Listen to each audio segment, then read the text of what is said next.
एकं धम्मं अतीतस्य मुसावादी सजन्तुनो वितिन्न परलोकस्य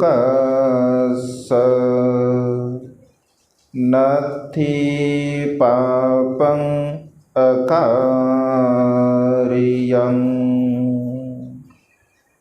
विश्ववंदनीय विश्वशांतिदूत प्रज्ञाशील समाधीचे उद्गाता महान करुणावान करुणेचा सागर तथागत सम्यक संबुद्ध तथागतांचा पावन पवित्र सद्धम्म, त्या सद्धम्माचा सातत्याने प्रचार आणि प्रसार करणारा सदा पूजनीय भिक्खू संघ, बुद्ध धम्म आणि संघ या महान तीन रत्नाची आम्हा सर्वांना माहिती करून देणारे, आम्हा सर्वांचा आधारस्तंभ, भारतीय घटनेचे शिल्पकार, बोधिसत्व गुणवेतांग डॉक्टर बाबासाहेब आंबेडकर यांच्या धम्मक्रांतीमध्ये संपूर्ण जीवन समर्पित करतो।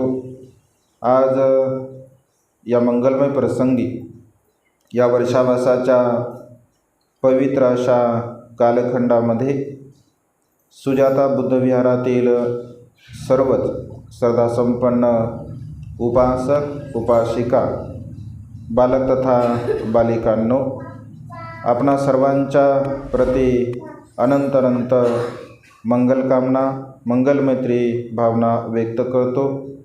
त्याचप्रमाणे ऑनलाईन पद्धतीने प्युरिटी ऑफ माइंड या चॅनलच्या द्वारा जे श्रद्धासंपन्न उपासक उपासिका धम्मदेशना श्रवण करून अनंत अनंत पुण्य आपल्या जीवनामध्ये संपादन करतात, त्यांनासुद्धा त्यांच्या जीवनामध्ये सर्वच प्रकारचं सुख प्राप्त व्हावे अशा प्रकारची मंगलकामना देऊन आजच्या या मंगलमय दिनी आपणा सर्वांच्या हितासाठी, सुखासाठी आणि कल्याणासाठी तथागतांच्या अमृततुल्य देशनेला प्रारंभ करतो, सुरुवात करतो। आज या मंगलमय प्रसंगी तथागतांच्या महत्त्वपूर्ण एका गाथेच्या द्वारा धम्मदेशनेला आपण प्रारंभ करत आहोत। जसं मी यापूर्वी जी गाथा म्हटली, एकं धम्मं अतीतस्य मुसावादिस्य जंतुनो वितिन्न परलोकस्य नत्थि पापं अकार्यं। याचा शब्दशः अर्थ असा होतो, एक धम्म म्हणजे सत्य, जो मनुष्य सत्याचे अतिक्रमण करून म्हणजे सत्याला सोडून जर असत्य बोलत असेल, अकुशल बोलत असेल, मुसा खोटं बोलत असेल, तर तो मनुष्य दुःखाच्या अवस्थेला अर्थात नरक गतीला प्राप्त होत असतो। आणि अशा प्रकारचा मनुष्य जो खोटं बोलून आपलं जीवन जगत असतो, तर तो मनुष्य त्याला परलोकाचं ज्ञान नसतं। म्हणजे मृत्यू पश्चात आपण काय करतो किंवा मृत्यू पश्चात आपण कुठल्या अवस्थेला प्राप्त होईल हे त्या मनुष्याला कुठल्याही प्रकारची जाण नसते, जाणीव नसते।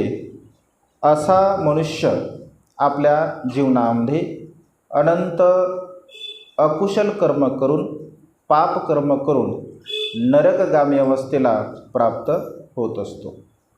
म्हणजे सत्याचे अतिक्रमण करून एखादी गोष्ट जो सत्याचा धम्म आहे, या सत्याच्या धम्माला न जाणता, म्हणजे सत्य का आहे, असत्य का आहे, योग्य का आहे, अयोग्य का आहे, या सिद्धांताला न जाणता जर तो खोटं बोलत असेल, म्हणजे कुठल्याही प्रकारे सत्याची पडताळणी न करता, कधीकधी मनुष्य सत्याची पडताळणी न करता त्यावरती प्रतिक्रिया देत असतो.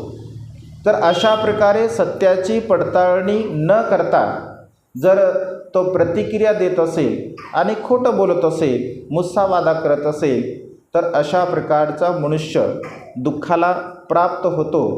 आणि या अकुशल कर्मामुळे, या वाईट कर्मामुळे मृत्यू पश्चात परलोक अवस्थेमध्ये आपली गती काय होणार आहे याचं त्या मनुष्याला कोणत्या प्रकारचं ज्ञान नसते. या अज्ञानामुळे तो दुःखाला प्राप्त होत असतो. हा जो उपदेश आहे, हा उपदेश तथागताने श्रावस्तीमधील जेतवन विहारामध्ये चिंचा मानविकेला उद्देशून दिलेला आहे. जसं कालच्या धम्मदेशनेमध्ये आपण भगवंताचे जे पूर्वकर्म आहे, म्हणजे त्यांच्या जीवनामध्ये घडलेले जे प्रसंग आहे, त्या प्रसंगाला अनुसरून जे अनेक प्रसंग भगवंताच्या जीवनामध्ये घडलेले आहे, तर भगवंत असे म्हणतात की जे काही अकुशल कर्म असतात, वाईट कर्म असतात, कारण हा जो संपूर्ण संसार आहे, या संपूर्ण संसारामध्ये अनेक प्रकारचे कुशल आणि अकुशल कर्म मनुष्य करत असतो. मग कोणताही मनुष्य असेल, तो पृथकजन असेल, तो शील पालन करणारा असेल, 8 शीलाचं आचरण करणारा असेल, श्रोतापन्न असेल, सकृतागामी असेल, किंवा सम्यक संबुद्धापर्यंत, म्हणजे अनेक जन्मापर्यंत, कारण जोपर्यंत मनुष्याच्या ज्या तृष्णा आहे त्या तृष्णा नष्ट होत नाही तोपर्यंत मनुष्य वेगवेगळ्या प्रकारच्या भवामध्ये, जन्मामध्ये अशा प्रकारचे कुशल आणि अकुशल कर्म करत असतो.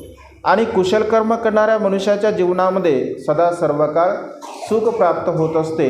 आणि जो अकुशल कर्म करत असतो तर त्याच्या जीवनामध्ये सुद्धा दुःख प्राप्त होत असते. म्हणजे या दोन्ही गोष्टीचा परिणाम, या दोन्ही गोष्टीचा विपाक आपल्याला पाहायला मिळत असतो. आणि त्यामुळे कर्माला अत्यंत महत्त्वाचं स्थान भगवंतांनी दिलेलं आहे. कर्मसिद्धांत समजून घेत असताना एक गोष्ट आपण लक्षामध्ये घेतली पाहिजे की कर्माचा हा जो सिद्धांत आहे, या कर्माच्या सिद्धांताचा आणि आत्म्याच्या सिद्धांताचा काही एक संबंध नाही आहे. कारण अनेक लोकांना म्हणजे गैरसमज असा होतो किंवा अनेक लोकांना असं वाटतं की कर्म म्हणजे आत्म्याच्या संदर्भामध्ये कर्माचा सिद्धांत अनेक लोक सांगत असतात किंवा अनेक लोकांच्या मनावरती त्याचा एक पगडा आहे. परंतु कर्माचा आणि आत्म्याचा इथे कोणत्याही प्रकारचा संबंध नाही आहे. कारण बुद्ध तत्त्वज्ञानामध्ये भगवंताने आत्म्याला कोणत्याही प्रकारचं स्थान दिलेलं नाही आहे. भगवंत असे म्हणतात की मनाच्या आधाराने, मनाच्या साह्याने जशा प्रकारची कर्म तुम्ही करत असता तशा प्रकारचं सुख आणि दुःख आपल्याला प्राप्त होत असते. त्याच्यामुळे मन हे मुख्य आहे. चांगल्या विचारांचं आणि वाईट विचारांचं उगमस्थान मनुष्याचं मन असते. आणि मनच मनुष्याला दुःखाकडे किंवा सुखाकडे घेऊन जात असते. जशा प्रकारे आपलं मन असेल, आपल्या मनाची मानसिकता असेल, आपलं मन जशा प्रकारचं विचार करत असेल, जसं कर्म करत असेल, तशा प्रकारचं सुख आणि दुःख आपल्या जीवनामध्ये आपल्याला प्राप्त होत असते. आणि त्यामुळे भगवंताने मनाला अग्रस्थान दिलेलं आहे. मनाच्या आधारानेच मनुष्य सर्व काही प्रकारचे कर्म करू शकतो.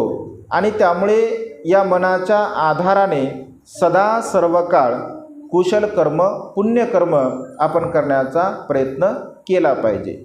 जसं कालच्या देशनेमध्ये आपण सुंदरिकाने जे भगवंतावरती कशा प्रकारचा आरोप केला गेला, सुंदरीला ग्राह्य धरून, आणि त्यामध्ये जे निष्कर्ष निघाला किंवा जी असत्यता होते, तर असत्यता प्रगट झाली आहे कालच्या देशनेमध्ये आपण बघितलं.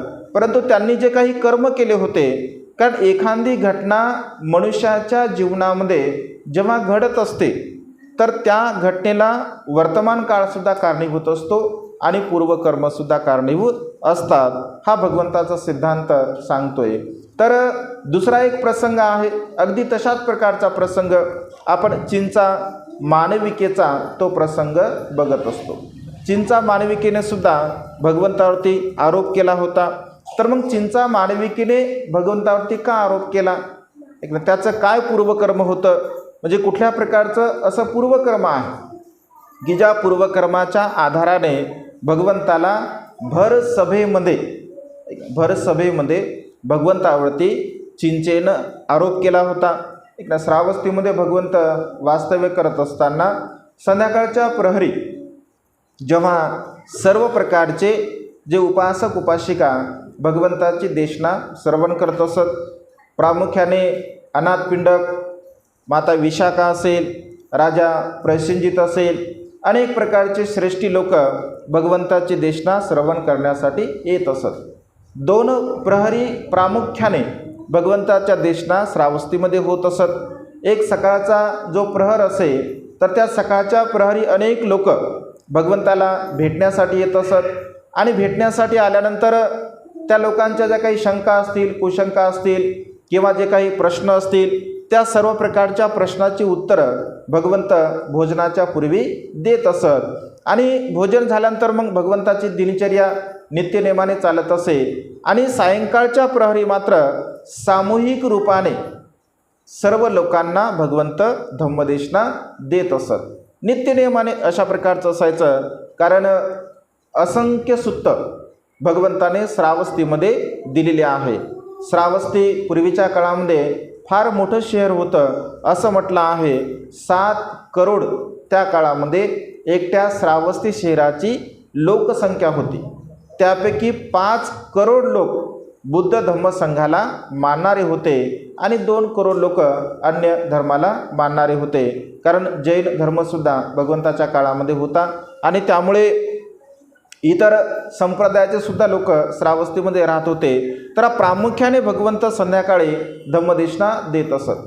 तर अशाच प्रहरी सायंकाळच्या प्रहरी भगवंत धम्मदेशना देत होते आणि धम्मदेशना देत असताना म्हणजे भगवंताची धम्मदेशनाची जी पद्धती होती तर वेगवेगळ्या अंगाने भगवंत धम्मदेशना करत असत आणि वेगवेगळ्या अंगाने धम्मदेशना करत असल्यामुळे त्या ठिकाणी अनेक संप्रदायाचे लोकसुद्धा भगवंताकडे आकर्षित होत होते.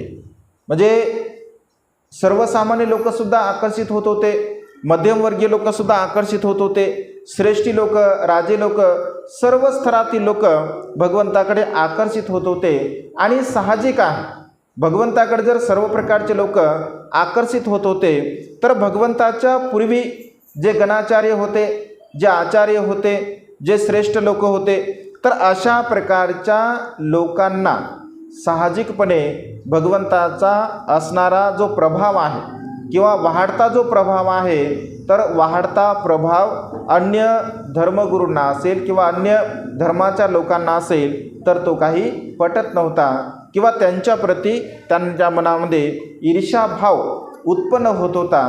कारण भगवंताचा सन्मान वाढला होता, भगवंताला सर्व लोक मानत होते, सर्व लोक तिकडे जात होते आणि त्यामुळे त्यांच्याकडे कोणीही येत नव्हतं. अनेक लोकांनी उघड भगवंताच्या प्रती, भिक्खू संघाच्या प्रती लोकांमध्ये अपशब्द बोलणे, भगवंताची बदनामी करणे, भिक्खू संघाची बदनामी करणे, अशा प्रकारचं अनेक वेळा कार्य केलं, परंतु लोकांच्या मनावरती काही विशेष परिणाम त्याचा होत नसे, कारण भगवंताच्या प्रती लोकांच्या मनामध्ये श्रद्धाभाव होता आणि त्यामुळे काही विशेष परिणाम होत नव्हता. तर विशेष रूपाने जैन जे काही मुनी असतात तर त्या काळामध्ये, कारण 2च धर्म होते, एक वर्धमान महावीर आणि भगवंत. जैन मुनींचा जो धर्म आहे आणि भगवंताचा धर्म आहे, विशेष रूपाने या 2 म्हणजे धर्मांचा विशेष प्रभाव होता. जैन म्हणजे वर्धमान महावीर, भगवंत जेव्हा बुद्ध झाले नव्हते, म्हणजे सिद्धार्थ गौतम जेव्हा नव्या प्रकाशाच्या शोधामध्ये होते, म्हणजे ध्यानसाधना करत होते, तर असं म्हटलं की तेव्हाच ते मृत्यूला प्राप्त होत असतात. परंतु त्या काळामध्ये त्यांचा लोकांच्या मनावरती विशेष प्रभाव होता आणि विशेष प्रभाव असल्याकारणाने त्यांनी जे सांगितलेले तत्व आहे, सिद्धांत आहे, त्या सिद्धांताला असंख्य लोक मानणारे होते आणि एखाद्या धर्माला किंवा एखाद्या सिद्धांताला, तत्वज्ञानाला जर मानणारे लोक असतील आणि अचानकपणे भगवंत सम्यक समृद्धीला प्राप्त होतात आणि एवढ्या मोठ्या स्वरूपामध्ये ते धर्मांतर करतात, जसं आपण बघतो की सुरुवातीला म्हणजे 5 परिवर्जक प्रवर्जित होत असतात, त्यानंतर येस प्रवर्जित होतो, येच्या नंतर येसचे पुन्हा 50 मित्र प्रवर्जित होतात, त्याच्यानंतर पुन्हा गया काश्यप असेल, नदी काश्यप असेल, उर्वेला काश्यप असेल, त्यांचे 1000 जटिल शिष्य असतील, पुन्हा संजय वेलटीपुत्र असेल, त्यांचे 250 परिवर्जक असतील, म्हणजे अशा प्रकारे फार मोठ्या स्वरूपामध्ये भगवंताकडे लोकांचा ओढा त्या ठिकाणी धम्मदीक्षेच्या रूपाने येत होता. आणि या काश्यप बंधूवरती भगवंताने जेव्हा विजय प्राप्त केला, त्यांना आपल्या धम्मामध्ये सामील करून घेतलं, तर तो भगवंताचा फार मोठा विजय होता. आणि त्यानंतर राजा बिंबिसारसुद्धा भगवंताला शरण जातो. म्हणजे अशा पद्धतीने हळूहळू भगवंताचा प्रभाव विशेष रूपाने मगध देशामध्ये सुद्धा होता आणि कोशल देशामध्ये सुद्धा होता. तर कोशल राजाचा राजा हा प्रसेनजित आणि मगध देशाचा राजा हा बिंबिसार.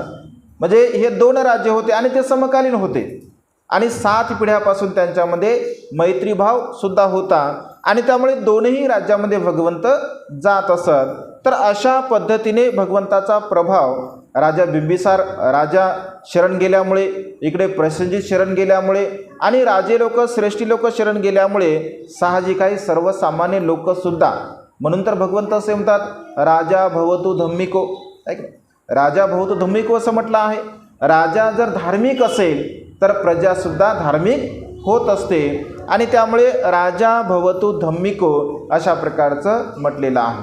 आणि असा प्रभाव भगवंताचा होत असल्या कारणाने अन्य लोकांना ती गोष्ट पटली नाही आणि त्यामुळे भगवंताला बदनाम करणे, भिक्खू संघाला बदनाम करणे अशा प्रकारचे प्रयत्न त्यांनी अनेक वेळा म्हणजे केलेले आहे.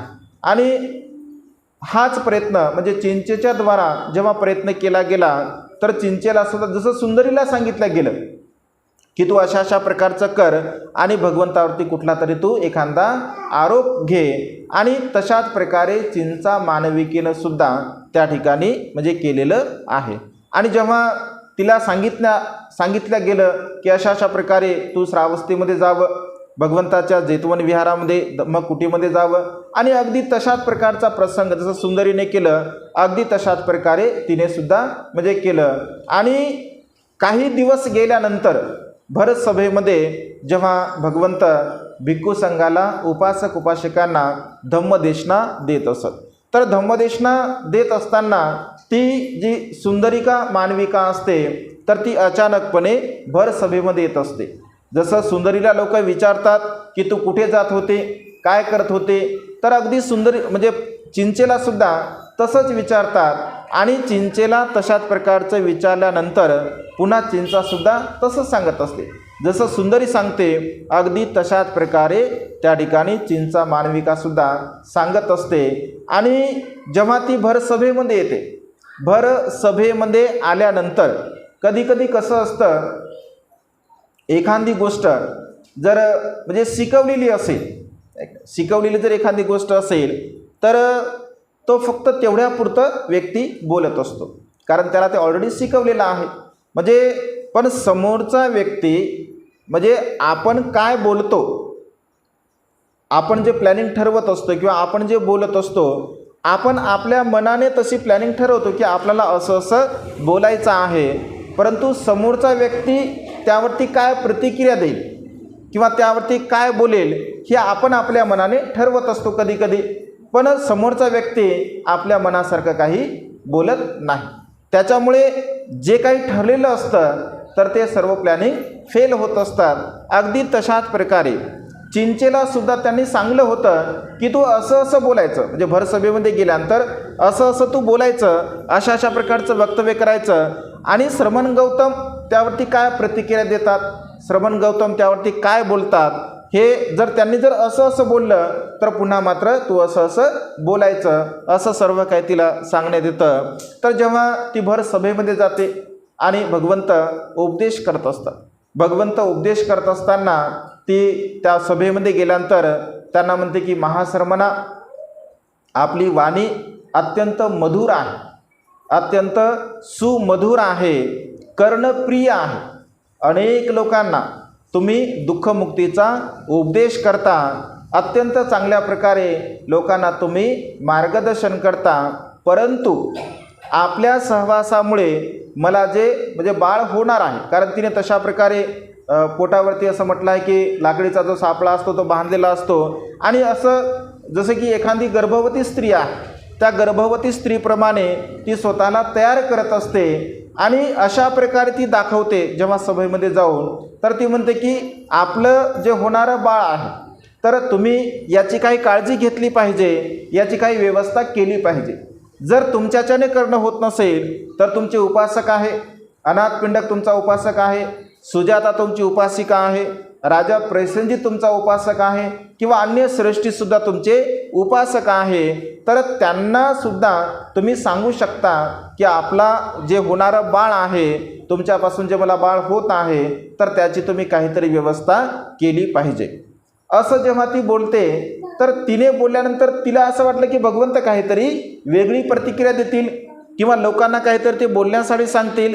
तर तेव्हा भगवंत असे म्हणतात की हो भगिनी, भगवंत असे म्हणतात हो भगिनी, तू जे काही बोलत आहे तर ते केवळ तुला आणि फक्त मलाच माहिती आहे. म्हणजे भगिनी असं जेव्हा शब्दप्रयोग केला गेला, कारण तिला ती गोष्ट अपेक्षित नव्हती की भगवंत मला भगिनी म्हणतील, भगवंत रागावतील किंवा रागामध्ये भगवंत काहीतरी मला बोलतील, असं तिच्या मनामध्ये होतं. परंतु भगवंत तर महाकारुणिक आहे, भगवंत भूत भविष्य वर्तमान जाणणारे आहे, आणि भगवंत तिच्या चित्तामध्ये काय विचार आहे हे जाणत असतात. आणि तिला म्हणतात की होय भगिनी, तुला आणि मलाच जे काही आहे ते तू जे बोलत आहे तर त्याबद्दल मला माहीत आहे. आणि असं म्हटल्याबरोबर तिला समोर काय बोलावं हे काही समजलं नाही. आणि असं म्हटलं आहे, साहित्यामध्ये असा उल्लेख आहे, तर त्या ठिकाणी ती गोंधळून जाते, आणि गोंधळण्याच्या स्थितीमध्ये तिला ते काही भान राहत नाही. आणि तिने जे नाटक केलेलं असतं तर ते नाटक पूर्णपणे उघड होत असते. उघड झाल्यानंतर लोक तिला त्या ठिकाणी मारतात, आणि मारल्यानंतर त्या सभेमधून तिला ते हाकलून देत असतात. हाकलून दिल्यानंतर आता सभा आहे, आणि सभेमध्ये मग जेव्हा लोक चर्चा करतात की अशा प्रकारचं म्हणजे भगवंतावरती आरोप केला गेला, भगवंतावरती दोषारोपण केलं गेलं, तर भगवंत त्याचं निरसन करताना लोकांना उपदेश करतात. कारण कुठलीही घटना कारणाशिवाय घडत नाही. मग लोकांच्या मनामध्ये असा भाव उत्पन्न होतो की भगवंत तर सम्यक संबुद्ध आहे, भगवंत तर भूत भविष्य वर्तमान जाणणारे आहे. मग अशा प्रकारे चिंचा भगवंतावरती जर आरोप करणारी होती, तर भगवंताने अगोदरच तिला का रोखलं नाही? कारण अगोदरसुद्धा भगवंत रोखू शकले असते, कारण भगवंत तर जाणत होते, परंतु भगवंताने तिला रोखलं नाही. मग अनेक लोकांना असं वाटतं की भगवंताने का रोखलं नसेल, भगवंताने तिला म्हणजे अगोदरच का थांबवलं नसेल. कारण अगोदर जर थांबवलं असतं तर अशा प्रकारे भर सभेमध्ये लोकांच्या समोर भगवंतावरती तिने कोणत्याही प्रकारचा आक्षेप घेतला नसता, आरोप लावला नसता. तर भगवंत असे म्हणतात की भिक्षूंनो, मनुष्याच्या जीवनामध्ये जे काही कर्म मनुष्य करत असतो, त्या कर्माचा विपाक, त्या कर्माचा परिणाम कधी ना कधी आपल्याला भोगावा लागत असतो. हे मी अनेक जाती संसारं संधा विसा आणि बिसंग गहकारकं गवे संता दुःखा जाती पुनंग पुनंग. म्हणजे अनेक जन्मामध्ये आपण जे कर्म करत असतो तर ते कर्म आपला पाठलाग करत असतात. अनेक जन्मामध्ये जोपर्यंत आपण या सर्व प्रकारच्या कर्मातून म्हणजे तृष्णेमधून मुक्त होत नाही, जोपर्यंत आपल्या तृष्णा नष्ट होत नाही, तोपर्यंत अनेक भव अनेक जन्म आपल्याला घ्यावे लागत असतात. आणि मग वेगवेगळ्या जन्मामध्ये जे जे आपण कर्म केले असतात त्या कर्माचा परिणाम, त्या कर्माचा विपाक आपल्याला भोगावा लागत असतो. आणि भगवंत असे म्हणतात की हा सुद्धा माझ्या एका कर्माचा परिणाम आहे. माझ्या कर्माचा विपाक आहे आणि तो विपाक मला म्हणजे कुठल्या ना कुठल्या जन्मामध्ये भोगावा लागत होता आणि तो विपाक या जन्मामध्ये पूर्ण होणारा होता. अशा प्रकारे भगवंत इतर भिक्षूंना उपदेश करतात. तर तेव्हा भिक्षूंच्या मनामध्ये सहज एक भाव उत्पन्न होतो. भिक्षू म्हणतात की भगवान, मग असं कोणतं नेमकं कर्म होतं ज्या कर्माच्या आधाराने अशा प्रकारे भर सभेमध्ये तुमच्यावरती चिंचा मानविकेने त्या ठिकाणी आरोप केला. तर भगवंत त्या ठिकाणी पूर्वकर्म सांगत असतात. तर पूर्वकर्म सांगताना भगवंत असे म्हणतात की मी सब्बभू नावाचे एक प्रत्येक बुद्ध असतात. सब्बभू नावाचे एक प्रत्येक बुद्ध असतात. म्हणजे एखादी गोष्ट मनुष्य जेव्हा कर्मबीज म्हणजे टाकत असतो तर ते कर्मबीज त्या ठिकाणी फळ देत असते. एक वेळचा प्रसंग असं म्हटला आहे की सब्बभू नावाचे जे प्रत्येक बुद्ध असतात आणि इकडे बोधिसत्वसुद्धा एक मानवक असतात आणि ते बोधिसत्व मानवक एका जंगलामध्ये वास्तव्य करत असतात. आणि जंगलामध्ये वास्तव्य करत असताना इकडे प्रत्येक बुद्ध या पलीकडच्या जंगलामध्ये वास्तव्य करतात आणि हा जो नंद नावाचा जो मानवक असतो तर तो अलीकडच्या जंगलामध्ये त्या ठिकाणी वास्तव्य करत असतो. तर मधामध्ये एक नदी असते. पलीकडच्या किनाऱ्यावरती म्हणजे पलीकडच्या जंगलामध्ये ते राहत असतात आणि अलीकडच्या जंगलामध्ये हे राहत असतात. तर दोघंही ते प्रत्येक बुद्ध तिकडे ध्यान मनन चिंतन करत असतात. इकडे बोधिसत्व असल्या कारणाने हे सुद्धा त्या ठिकाणी ध्यान मनन चिंतन करत असतात. परंतु दोन प्रसंगी ते एकमेकांच्या समोरासमोर येत असतात. एक सकाळच्या प्रहरी जेव्हा त्यांना पाणी प्यायचं असतं तर तेही सुद्धा पलीकडच्या किनाऱ्यावरून पाणी पिण्यासाठी येतात आणि हे सुद्धा या किनाऱ्यावरून पाणी पिण्यासाठी त्या नदीवरती जात असतात. संध्याकाळच्या प्रहरीसुद्धा ते पाणी पिण्यासाठी त्या किनाऱ्यावरती येतात. हे सुद्धा पाणी पिण्यासाठी या किनाऱ्यावरती येत असतात. आणि अशा प्रकारे दोघंसुद्धा एकमेकांना काहीही बोलत नाही परंतु दोघंही एकमेकांना बघत असतात. आणि असं अनेक दिवस त्या ठिकाणी चालत असते. एक दिवस काय होतं की प्रत्येक बुद्धांच्या सोबत त्यांना एक स्त्री त्या ठिकाणी दिसत असते. आणि ती स्त्री दिसल्यानंतर हे जेव्हा बघतात, आता हे सुद्धा ध्यान मनन चिंतन करत असल्या कारणाने यांना सुद्धा जीवनाची जी आचारसंहिता आहे तर ती आचारसंहिता माहिती असते. आणि जेव्हा ते त्या स्त्रीला बघतात तर एका क्षणामध्ये त्यांच्या चित्तामध्ये अशा प्रकारचा भाव उत्पन्न होतो की अरे, प्रत्येक बुद्धासोबत सुद्धा स्त्री, असा भाव एक क्षणभर त्यांच्या चित्तामध्ये भाव उत्पन्न होतो की प्रत्येक बुद्धासोबत सुद्धा स्त्री. आणि लगेच त्यांची पुन्हा स्मृती जागरूक होते की अरे, असा विचार करणे बरोबर नाही आहे. कदाचित त्यांची सेविका असू शकते किंवा अन्य कोणीही समजून घ्या तिथे असू शकतात, परंतु आपण अशा प्रकारचा विचार करणे त्या ठिकाणी योग्य नाही आहे. म्हणजे अशा प्रकारचा एक विचार त्यांच्या मनामध्ये त्या ठिकाणी निर्माण होत असतो. परंतु एक क्षणभर जरी त्यांनी विचार केला तर तिथे मात्र कर्मबीज तयार झालेला आहे. एक क्षणभर तुम्ही विचार करा किंवा त्या गोष्टीच्या संदर्भामध्ये तुम्ही अर्धा तास विचार करा किंवा 1 तास विचार करा.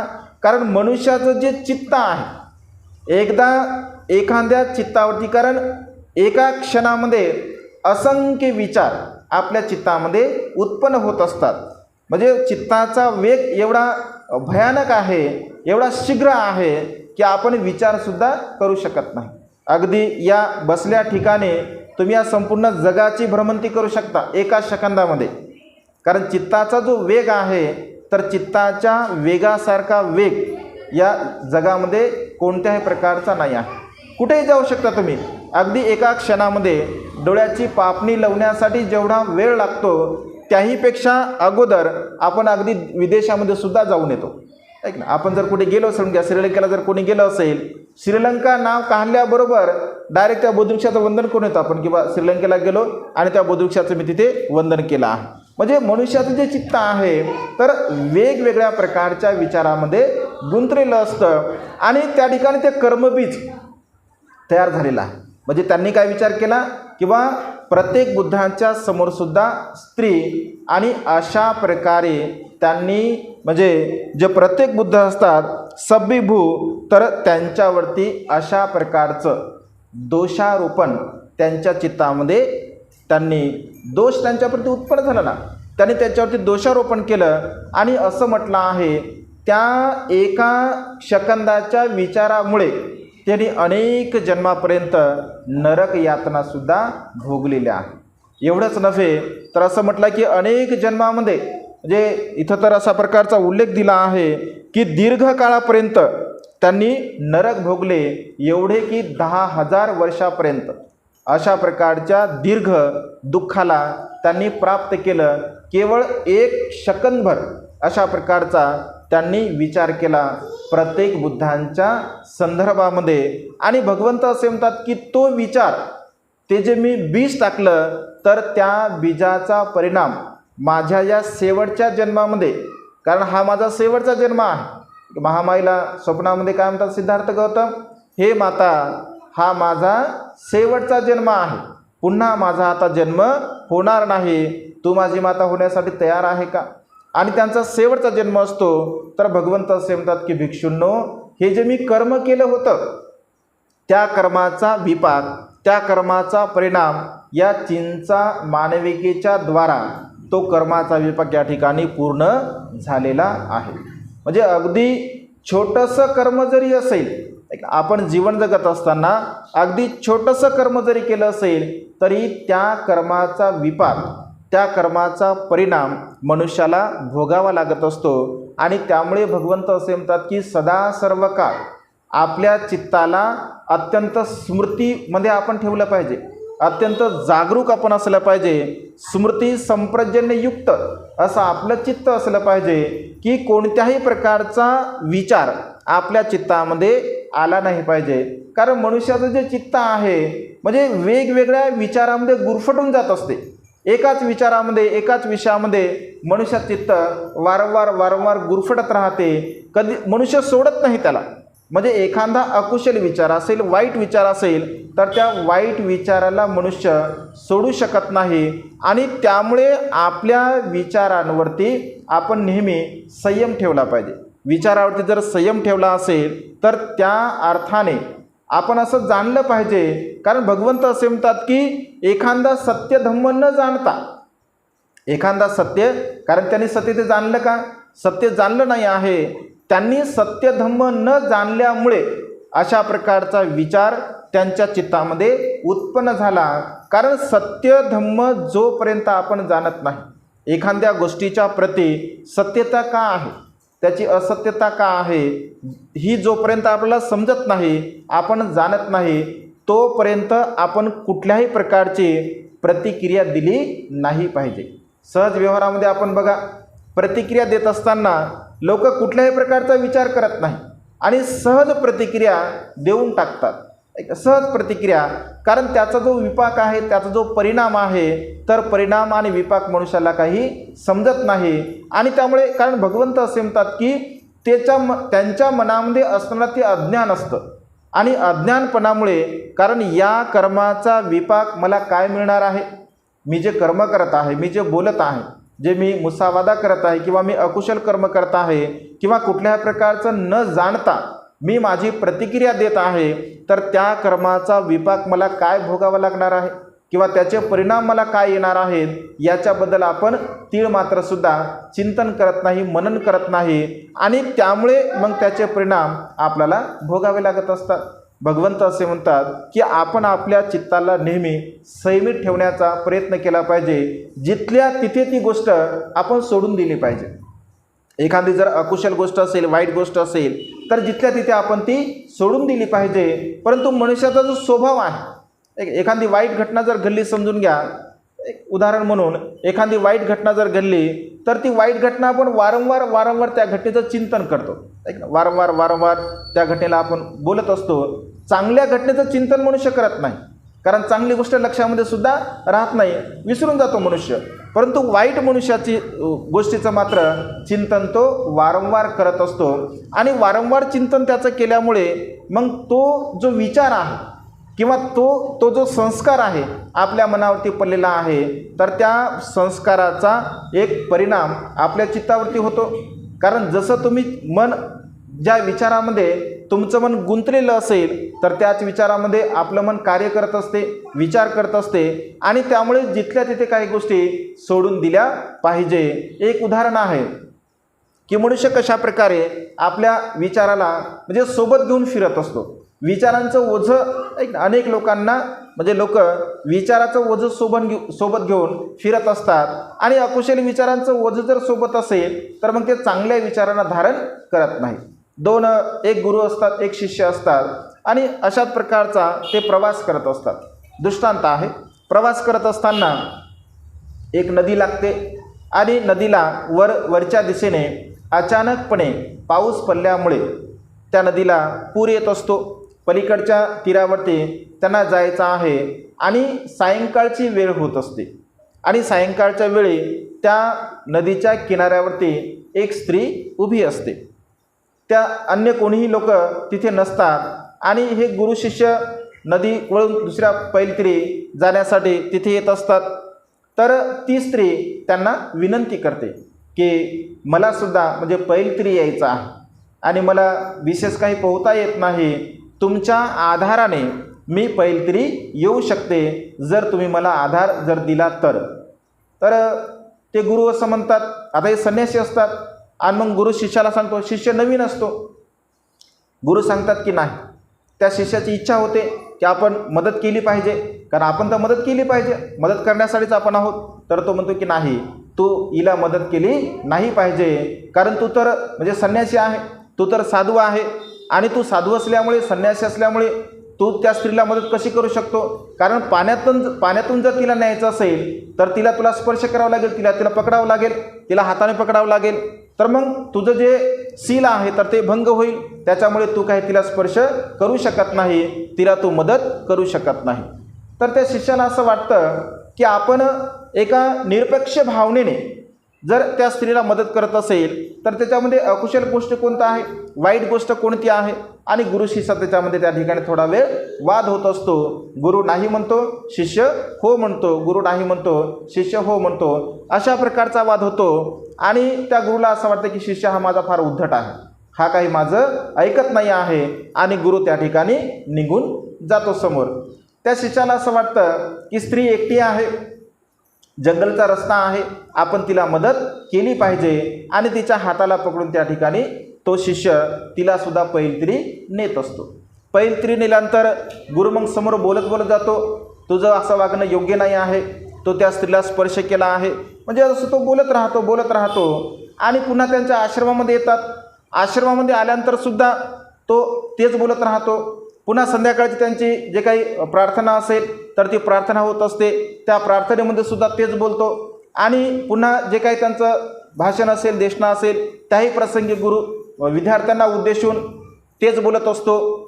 तर तो जो शिष्य आहे, तो शिष्य गुरुना म्हणतो की गुरुजी, त्या स्त्रीला पहिली तीरावरून अलीकडच्या तीरापर्यंत मी फक्त आणलेलं आहे.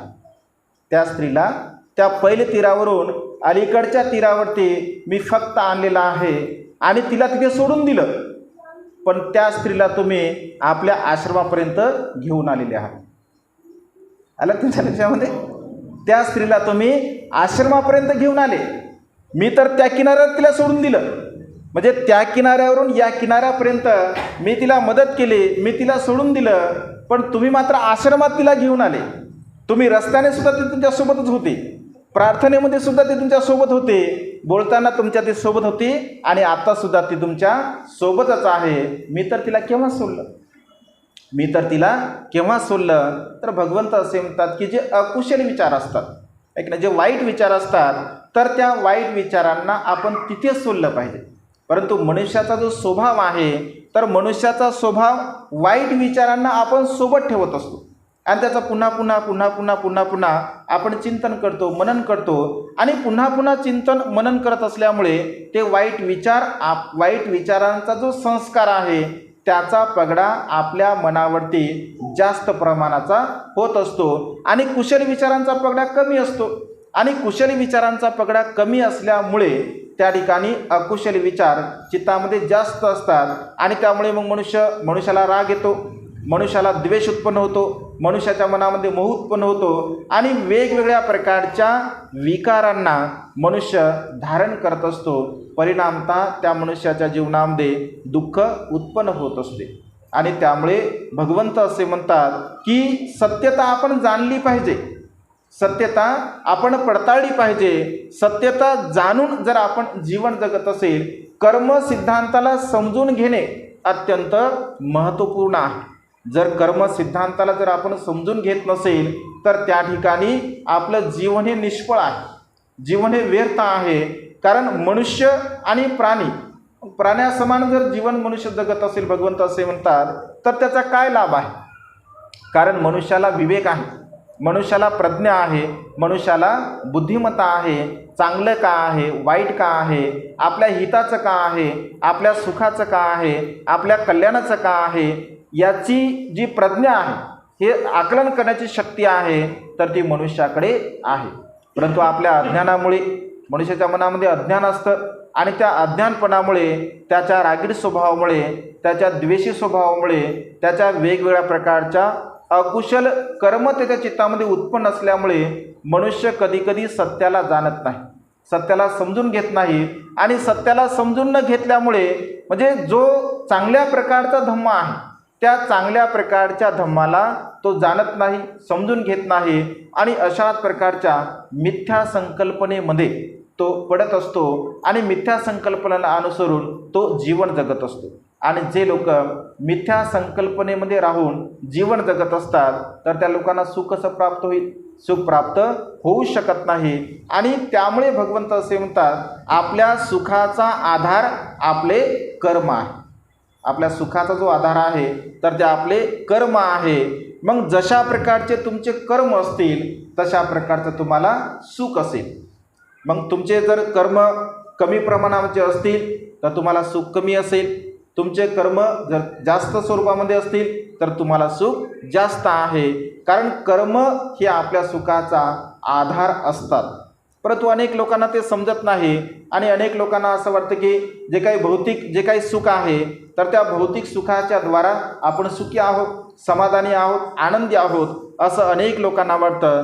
परंतु वास्तविक पाहता जर आपण चिंतन केलं, मनन केलं तर भौतिक सुख हे क्षणिक असतं, हवेप्रमाणे असतं, ऊन सावलीप्रमाणे असतं. परंतु आध्यात्मिक सुखाची भावना जर आपण आपल्या चित्तामध्ये निर्माण करण्याचा जर प्रयत्न केला असेल, कारण थोकम थोकम पुण्य करोती असं भगवंतांनी म्हटलं आहे. तो आपण आपल्या व्यवहारामध्ये म्हणत नाही का आपण की थेंबा थेंबाने तळ साचत असतं. अगदी पुण्याच्या संदर्भामध्ये, कुशल कर्माच्या संदर्भामध्ये सुद्धा असंच असतं. भगवंत असे म्हणतात की थोडे थोडे कुशल कर्म आपण केले पाहिजे. आणि या वर्षावासाच्या पवित्र अशा कालखंडामध्ये हा धम्माचा संचय आपल्या सांसारिक जीवनातील दुःखाला नष्ट करण्यासाठी या छोट्या छोट्या कुशल कर्माच्या द्वारा, कारण धम्म श्रवण करणे, त्याचं अनुसरण करणे आणि त्यानुसार जीवन जगणे हे आपल्या जीवनातील महान आणि असीम असं पुण्यकर्म असतं, कुशल कर्म असतं. आणि त्यामुळे सदा सर्व काळ आपलं जीवन जगत असताना माझ्याकडून कायेचे अकुशल कर्म होणार नाहीत, माझ्याकडून वाचेचे अकुशल कर्म होणार नाहीत, माझ्याकडून मनाचे अकुशल कर्म होणार नाहीत. मी सदा सर्व काळ माझ्या कर्माचा आधार माझं पुण्य ठरवेल, अशा प्रकारची भावना आपण आपल्या मनामध्ये निर्माण केली पाहिजे. कारण आपलं सुख हे आपल्यावरती डिपेंड असतं, आपलं दुःखसुद्धा आपल्यावरती डिपेंड असतं. आपण व्यवहारामध्ये जरी म्हणत असेल की दुसऱ्यामुळे माझ्या जीवनामध्ये दुःख आहे, परंतु भगवंत असे म्हणतात की ते 100% निमित्त होऊ शकत नाही. 100% आपले जे कर्म असतात, आपला जो व्यवहार असतो, आपलं जे आचरण असतं, आपले जे संस्कार असतात, त्याच्यावरती आपलं सुख आणि दुःख अवलंबून असते. तुम्ही ते ठरवायचं आहे की तुम्हाला किती सुखी बनायचं आहे, तुमच्या जीवनामध्ये किती आनंद प्राप्त करायचा आहे. कारण भगवंत असे म्हणतात की सुखी राहण्यासाठी फारच धनवान मनुष्य असावा लागतो असंही नाही आहे. फार सुखी राहण्यासाठी एखाद्या मनुष्याकडे भौतिक सुखसंपदा खूप मोठ्या स्वरूपामध्ये असावी लागतं असंही नाही आहे.